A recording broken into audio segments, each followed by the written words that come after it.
A gente já aprendeu num vídeo anterior quais são os tipos de parâmetros urbanísticos.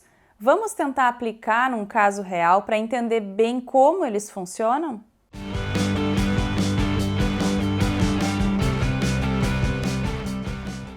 Bom, então conhecidos os parâmetros urbanísticos de cada cidade, a ideia é a gente tentar fazer agora um caso real. A gente vai utilizar o caso de Porto Alegre com os parâmetros que são estabelecidos dentro do plano diretor de Porto Alegre e cada cidade vai definir os seus padrões de acordo com a sua dinâmica imobiliária, com a dinâmica e morfologia que já acontece na região. Então aqui a gente tem um desenho, de um terreno de 10 por 40. Aqui já vem a primeira questão, de que por que essa relação deu 1 para 4 desse terreno, 1 na frente 10, 4 na profundidade 40. Os terrenos geralmente são valorizados conforme a frente dos lotes. E quanto maior essa frente, mais valorizado é o terreno, principalmente de acordo com a rua, para onde ele faz limite, divisa, esse tipo de coisa. Então, quando a gente quer construir em altura, muitas vezes esse terreno com uma frente mais apertadinha, nesse caso aqui, desse terreno com frente 10, a gente não consegue aplicar, às vezes, uma altura para uma edificação multifamiliar ou uma edificação múltiplos pavimentos. Então, o que acaba acontecendo? Nessas regiões que tem uma dinâmica mais aquecida, a gente vê que os terrenos, às vezes uma casa começa a entrar em estado de demolição, se junta com o vizinho e acaba se anexando vários terrenos de divisas contíguas. E isso acontece justamente para a gente ampliar essas testadas que são mais apertadas. Então, dentro, às vezes a gente vê ali um terreno e a ele, então, é anexado alguns terrenos, então, nas suas divisas, E isso acaba acontecendo, que vou copiar aqui 4 vezes, a gente vai ficar com um terreno de 40 por 40, então, 10 terrenos 10 por 40, 4 terrenos 10 por 40, que vão resultar, então, num terreno 40 por 40. Bom, então, o que eu fiz aqui? Algumas linhas auxiliares que acabam indo para o próximo passo, e sinalizando que a gente pode, então, começar esses estudos volumétricos de um terreno a partir dos parâmetros urbanísticos que cada zona da cidade tem. Então, isso é diferente para cada zona da cidade, diferente para cada cidade e também para cada zona da cidade. Então, eu vou simular aqui um terreno numa região onde é permitida a tipologia base torre e a gente vai fazer essa tipologia, propor esse estudo para uma tipologia que vai atingir 52 metros de altura. Não é para toda a cidade, é para alguns eixos aqui, do caso da cidade de Porto Alegre, mas a gente vai ter então diferentes alturas. Essas linhas auxiliares que eu coloquei aqui, elas condizem com os recuos e afastamentos de acordo com essa altura de 52 metros. No caso de Porto Alegre, os recuos e afastamentos são dados com um percentual da altura máxima. Nesse caso aqui, 52 metros, o percentual de recuos é 25% da altura máxima, o que vai resultar ali em aproximadamente 13,5. Então, eu coloquei essas linhas aqui que estão vindo do 40 para dentro, 13,6, 13,6, 13,6, 13,6.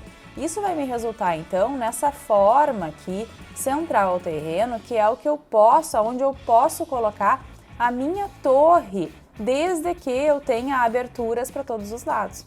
Então, por que eu preciso de um terreno tão grande assim? Tão generoso assim, com uma face tão grande? Porque só de recuos laterais, nesse caso de uma altura de 52 metros, eu estou com 27 metros quase só em recuos laterais.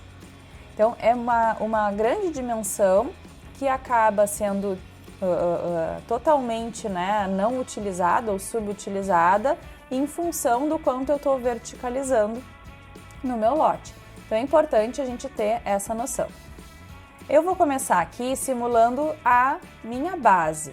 A base aqui, nesse caso, eu coloquei um recuo frontal aqui de 4 metros. E vou deixar uma base, então, com a frente onde eu tenho a calçada, por exemplo, vou deixar uma base, enfim, que pode ter formas variadas e eu vou subir ela 6 metros, tá? Como se a gente tivesse ali, por exemplo, 2 pavimentos na base, né? E que pode ser ali um andar com lojas, depois um outro com estacionamento. E tô deixando uma área permeável ali, não tô ocupando 100% do terreno com a minha base, que não é muito a realidade do que a gente vê, porque todo mundo quer utilizar o máximo potencial dos terrenos. Bom, então como eu não subi a minha base, né, em todo o terreno, eu tinha descoberto que esse aqui é o limite aonde eu posso subir a minha torre.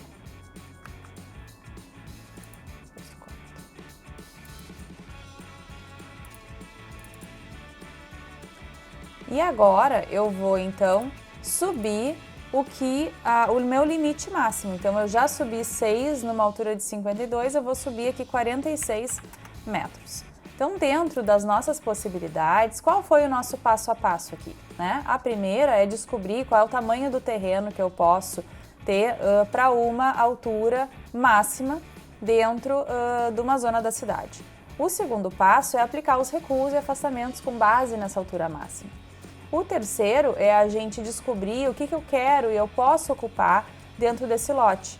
E o quarto é a gente chegar nesses limites e agora ir brincando um pouquinho, porque essa base pode estar um pouco mais para lá, um pouco mais para cá, a gente pode ter um desenho de acessos, a gente vai ter que calcular agora o total da área construída que me resultou essa forma edificada aqui, para a gente verificar se eu posso daqui a pouco colocar uma circulação vertical um pouco mais projetada, se eu tenho que fazer isso mais voltada com acesso, se eu posso daqui a pouco edificar uma base com uma altura maior, porque é permitido grudar a base nas divisas com uma altura maior, geralmente em diversas zonas da cidade, se eu estou atingindo direitinho a minha taxa de permeabilidade do terreno. Então aí a gente começa a brincar. Eu posso manipular um pouco a forma para ver o quanto isso vai resultar dentro desse grande envelope edificado. É a partir daí que a gente pode fazer simulações que resultam nos estudos de viabilidade que a gente apresenta para os clientes. Então, como passo a passo, é bem importante que a gente conheça o regime urbanístico, saiba interpretar taxa de ocupação, índice de aproveitamento, gabarito de altura, porque a partir daí a gente consegue ir simulando dentro de uma fase da criatividade, com base nas referências de projeto e ter um resultado do desenvolvimento a partir de vários estudos com a aplicação do regime urbanístico que vão resultar em melhores projetos para tu apresentar para o cliente ou para o teu professor na faculdade. Então, espero que o vídeo tenha sido útil para tu saber interpretar e saber por onde começar quando a gente conhece os parâmetros urbanísticos e que tu faça bons projetos. Se tu gostou do vídeo, achou que ele pode ser útil para ti, compartilha com teus colegas, deixa um like e te inscreve no canal.